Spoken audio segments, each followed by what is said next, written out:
Good afternoon, everybody. Uneducated Economist here.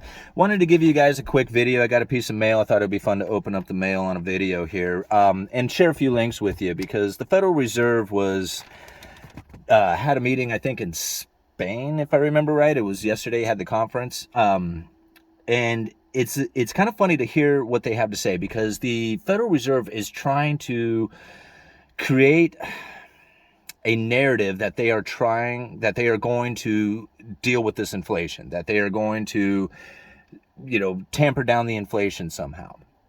And I'm of the belief that the Federal Reserve really doesn't have a whole lot that they can do in order to tamper down inflation.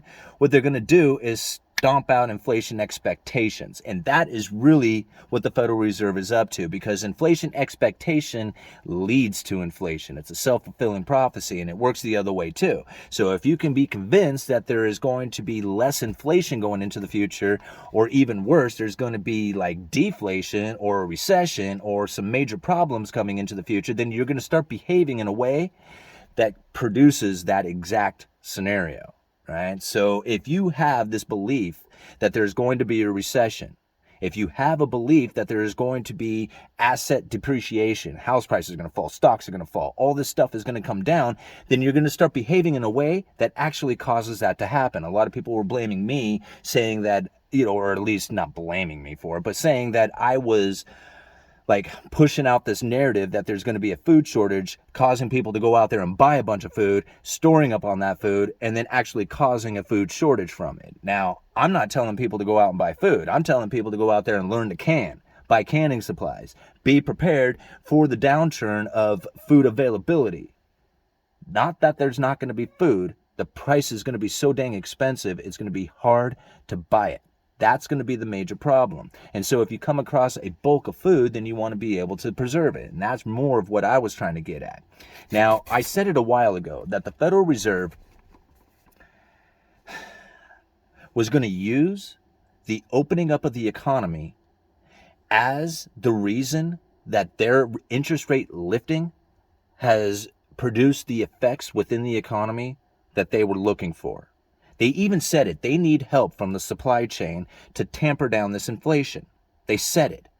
And now if you think about that for just a minute, go back 2 months ago. I said it then. I said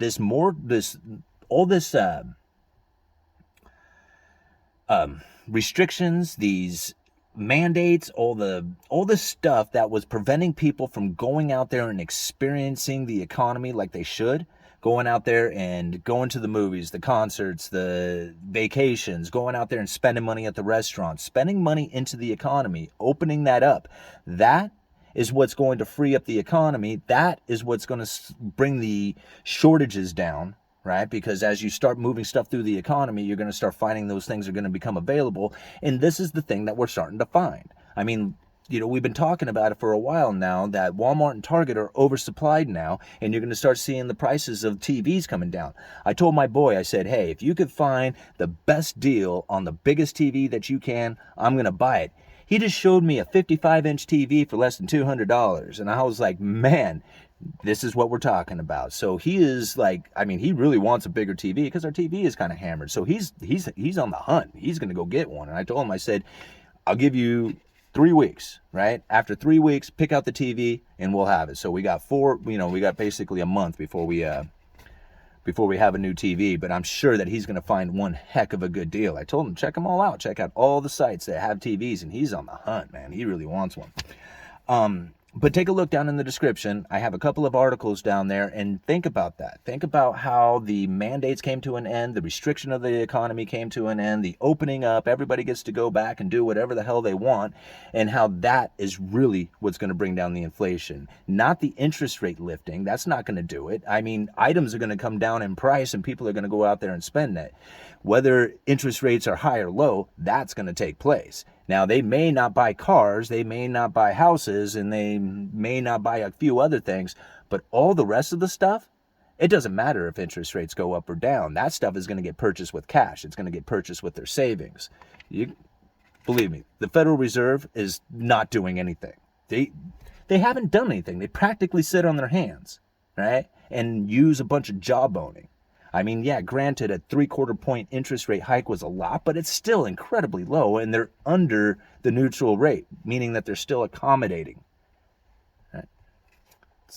This is what's happening. Think about that. Think about that. Read the articles down below. Think about how they're trying to change the inflation expectations and how the freeing up of the economy is really what's going to bring down the inflation. Okay.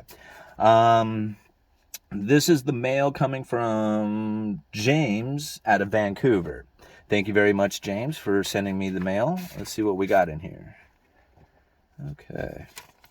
Oh, wow, man. Well, thank you. He sent me a check for $50. Well, thank you so much, James. That's very nice of you.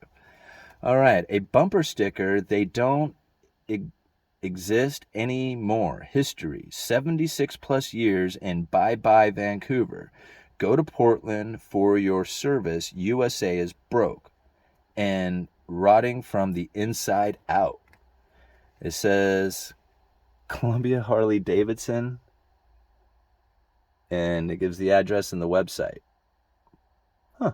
Oh, very cool. Let's read the letter here. Oh, wow, it's a long one. Okay, I hope you guys stick around for it. It says, okay, please forgive me, guys. I have a terrible time reading, so I stutter through this a lot. A lot of you already know that I have a reading disability. Well, I shouldn't call it a reading disability, but anyway.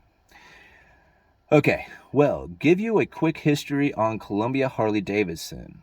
It started with my uncle starting a Harley a Harley store in Portland, Oregon in 1923, sold it in 1958. My dad went to work for him in 1931 and 32, born in 1914, quit school in the 11th grade to work for my uncle George. He became, talking about his uncle, at an point in the largest Harley Davidson store west of the Mississippi and selling bikes.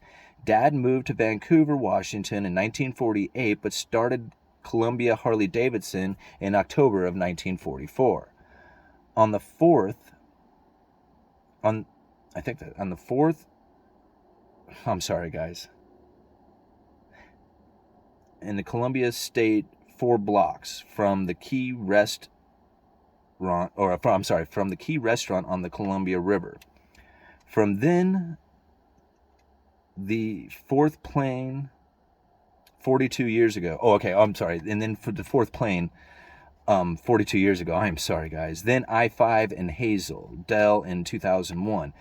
My years as an owner, 1976 to 2007, sold in May 5th of 2021. Harley cares less of family-owned businesses. They are getting rid of them as it's about sales on numbers, stockholders, to etc. The guy who can chase us own. Can chase us own 12 Harley Davidson stores. Closed it down. 422 and the Pan Chase Hadis? Oh, gosh, guys, I am really sorry here. I'm trying. Hadis Motors in Galveston. I did a 1031 exchange. Now in renting biz. Life is getting crazy, as you know. Love your YouTube podcast. Also watch George Gammon, McElroy, and Hartman. Cool. Those are the guys that I was on stage with over the weekend. Hartman, etc. Get a lot of info. Love. I'm sorry, man. I am doing my best here. Cabo something? Stay in winter months. Oh, in Cabo. I'm sorry, guys. In Cabo, Mexico, stay in the winter months. 13 years of it. Live on the cheap, then 81 and still enjoying life. Very cool. Drove to the Baja 5 times. Hope I did not bore you. No, you didn't bore me, man. I just wish I could read better and more fluidly, and that would have been, a much better letter for us to listen to. But I did my best, and that's what you get. Biden letter for letter. Biggest idiot Democrat ever nominated. Biden. Huh. Interesting.